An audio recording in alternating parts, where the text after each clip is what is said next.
മാഷിന്റെ കുഞ്ഞിപ്പെണ്ണ്. രചന റഫ്ന. അവതരണം സൽസാമുസ്തു.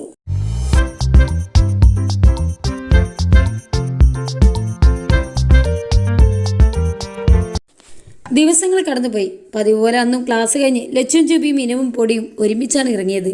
മറ്റന്നാളാണ് ജുബിയുടെ കല്യാണം. ആദ്യം നിൽക്കാതെ നടത്തി വെക്കാമെന്ന് വീട്ടുകാർ പറഞ്ഞെങ്കിലും ജുബി ജിനുവിനെ കുപ്പിയിലാക്കി രണ്ടുപേരുടെയും ഒരു ദിവസം തന്നെ മതിയെന്ന് പറയിപ്പിച്ചു. ഒരു ഓട്ടോ പിടിച്ചിരുന്നാലും നേരെ പോയത് തയ്പ്പിക്കാൻ കൊടുത്ത 4 പേരുടെയും ഡ്രസ്സ് വാങ്ങിക്കാനാണ്. ജുബിക്ക് ഇന്നും നാളെയുമായുള്ള ഓരോ തരം പരിപാടികൾക്കുള്ള സാധനങ്ങളെല്ലാം വാങ്ങി ബാക്കിയുള്ളവർ ജുബിയും കൊണ്ട് പാർലറിൽ പോയി ഒന്ന് ഫേഷ്യൽ ചെയ്തിറങ്ങി. ഉച്ചയായതുകൊണ്ട് തന്നെ ലഞ്ച് കഴിച്ച് അഞ്ജുവിന് വേണ്ടി പാർസൽ വാങ്ങി വേഗം ഇറങ്ങി. നേരെ അഞ്ജുവിൻ്റെ അടുത്തേക്ക് ചെന്നെത്തുമ്പോൾ അഞ്ചു പേർക്ക് പറയാൻ ഒരുപാട് കാര്യങ്ങൾ തന്നെ ഉണ്ടായിരുന്നു. പെട്ടെന്നിറങ്ങി പെട്ടെന്ന് തിരിച്ചെത്താം. റൂമിലേക്ക് ജ്യൂസ് കൊണ്ടുവന്ന അമ്മിണിയമ്മയുടെ കയ്യിൽ നിന്നും അത് വാങ്ങി എല്ലാവർക്കും കൊടുത്ത് ലച്ചു പറയുമ്പോൾ ജുബി കൊടുക്കുന്നതിനൊപ്പം അന്തൻ്റെ അലയിട്ട് എണീറ്റു. നിനക്ക് വേണ്ടേ? കുടിക്കാതെ കയ്യിൽ ഗ്ലാസ് പിടിച്ച് നിൽക്കുന്ന അഞ്ജുവിനോടായി ചോദിക്കുമ്പോൾ അഞ്ച് അവിടെ തന്നെ നിന്ന് തന്നെ നോക്കുന്ന അമ്മിണിയമ്മയെ നോക്കി ദയനീയമായി ചിരിച്ചു കാട്ടി. പൊന്നു കുഞ്ഞെ, നിന്നെ മര്യാദയ്ക്ക് നോക്കുന്നില്ലെന്ന് പറഞ്ഞിട്ടാണ് വന്ന ചേച്ചി സാറ് 2 ദിവസം കൊണ്ട് തന്നെ പറഞ്ഞയച്ചത്. കഴിഞ്ഞ ദിവസം എനിക്ക് കിട്ടിയത് മോള് കണ്ടില്ലേ? ദയനീയം അവർ പറയുമ്പോൾ ലച്ചു അവരോട് പോയിക്കോളാൻ പറഞ്ഞു. ലച്ചു കുടിപ്പിക്കുന്ന കാര്യം ഏറ്റവും കേട്ടപ്പോഴാണ് അവർ പോയത്.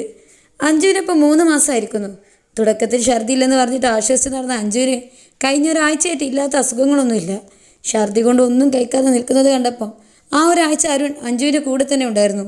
ഇടയ്ക്കിടയ്ക്ക് ലീവ് എടുക്കാൻ പറ്റാത്തത് കൊണ്ട് ഇപ്പോൾ വീണ്ടും പോയി തുടങ്ങിയെങ്കിലും ഇടയ്ക്ക് ഓടി വരും.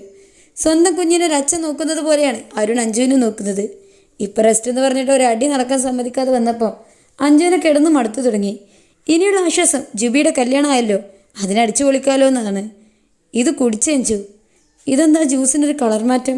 ജുബി പകുതി കുടിക്കും ബാക്കി ഞാൻ. ദേ എൻ്റെ കൊച്ചവിടെ ഉള്ളത് നിൻ്റെ ഭാഗ്യമാണ്. ഇതിപ്പോൾ ഒന്ന് വിളിച്ചു പറയാനും പറ്റാത്ത അവസ്ഥയിൽ പോയല്ലോ. എന്നാൽ അതിനെന്തോ ഒരു മാറ്റം ഉണ്ടല്ലോ. കുറച്ച് അണ്ടിപ്പേർ പരച്ചു തരട്ടെ? വേണമെന്നില്ലെന്ന് ഞാൻ പറയില്ല. എങ്ങനെ ടേസ്റ്റ് ഉണ്ടാ? എനിക്കിത് കുടിക്കാൻ വയ്യ ലച്ചു. വൊമിറ്റ് ചെയ്താകെ ഇല്ലാണ്ടാക്കുക. ഓക്കെ, എന്നാ നീ കുടിക്കണ്ട, ഞാൻ ഏട്ടനെ വിളിച്ചോളാം.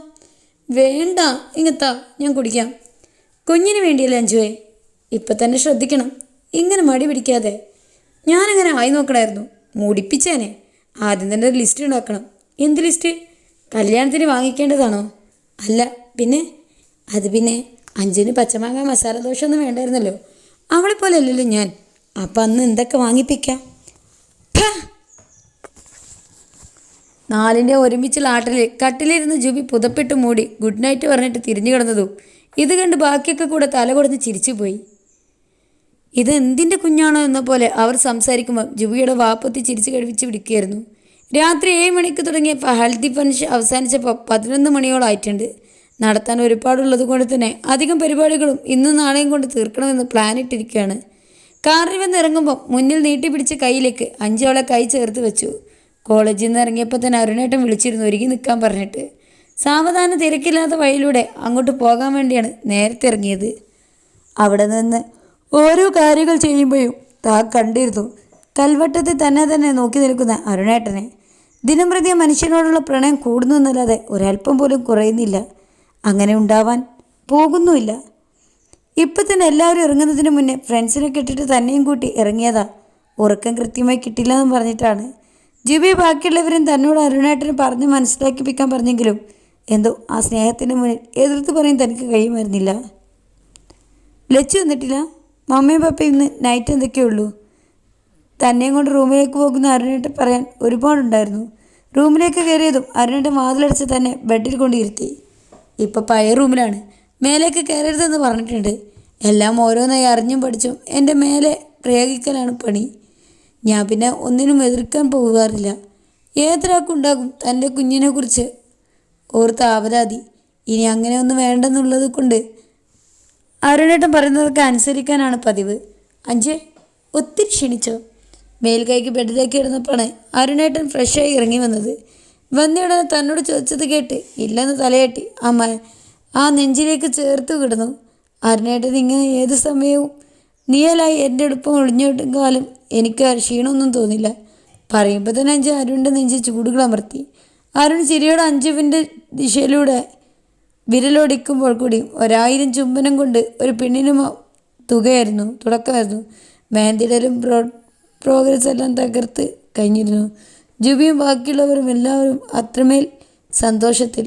ഉപ്പ 2 മാസത്തേക്ക് ലീവാണ്.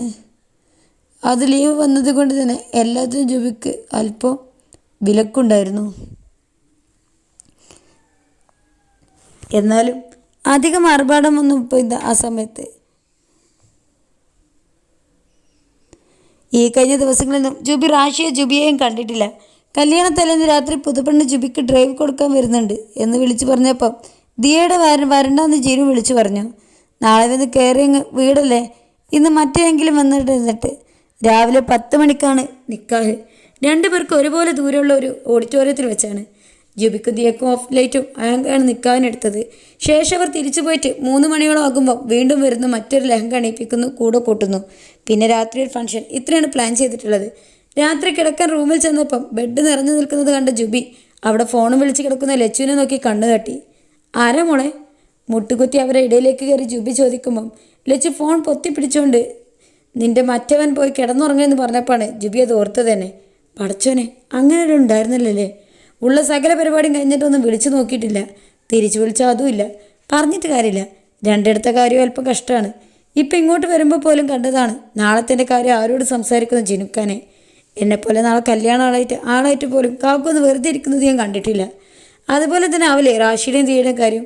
ഓരോന്നോർത്ത് കിടക്കുന്നിടക്ക് അറിഞ്ഞു ഞാൻ ലച്ചുവിൻ്റെ അടുത്ത് നിന്ന് കെട്ടിപ്പിടിച്ച് കിടന്നതും അല്പസമയം കൊണ്ട് ഉറങ്ങിയതുമല്ല. നാളെ എല്ലാം അർത്ഥത്തിൽ ഞാൻ പടച്ചോനെ. ജുബി കുതിച്ചുയരുന്ന നെഞ്ചിൽ അമർത്തി തടവിയെങ്കിലും നാളത്തെ കാര്യം ആലോചിച്ചപ്പോൾ തന്നെ ജുബിക്കൊരു മിനി അറ്റാക്ക് വന്നതുപോലെയായി. വിരലും പൊട്ടിച്ച് ഓരോന്നോർത്ത് ഉറക്കമില്ലാതെ കിടക്കുന്നിടക്കാണ് പെട്ടെന്ന് ഫോൺ റിങ് ചെയ്തത്. തലയെത്തി നോക്കിയതും ആദ്യം തെളിഞ്ഞ പേര് കണ്ട് ജുബിയുടെ നെറ്റി ചുളിഞ്ഞു.